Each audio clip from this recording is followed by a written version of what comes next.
এই যে দেখেন বন্ধুরা, এটা হলো আসামের ধুবরী জেলার গোলগঞ্জ থানার অন্তর্গত বিশকর। আর এই গাড়িটা আছে এখন বর্তমান ভারত বাংলাদেশ সীমান্তে, বিশকর ভারত বাংলাদেশ সীমান্তে। এই গাড়িতে আছে গরু, আর এই গরুগুলা নিয়ে যাওয়ার কথা ছিল বাংলাদেশে, কিন্তু আগমনী পুলিশ যে আছে, আগমনী পুলিশ তাড়া করে পিছু করে ধরে। একটি গোপন সূত্রের আধারে এই গাড়িতে গরু থাকার কথা আগমনী পুলিশ শুনে এই গাড়ি পিছু করে, কিন্তু গাড়িটি পালিয়ে বর্ডার দিয়ে যাওয়ার কথা ছিল, কিন্তু আগমনী পুলিশ ধরে ফেলে।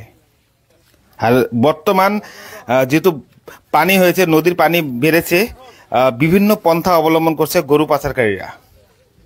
কখনো কলার ভুরায়, কখনো ফলের গাড়ির তলে। আর এই গাড়িটিতে ছিল ফলের কার্টুনের তলে ছিল গরু। আর এটা হচ্ছে ভারত বাংলাদেশ সীমান্ত, এখান থেকে গরুটি পাচার করার কথা হয়তো ছিল, কিন্তু আগমনী পুলিশ ধরে ফেলে।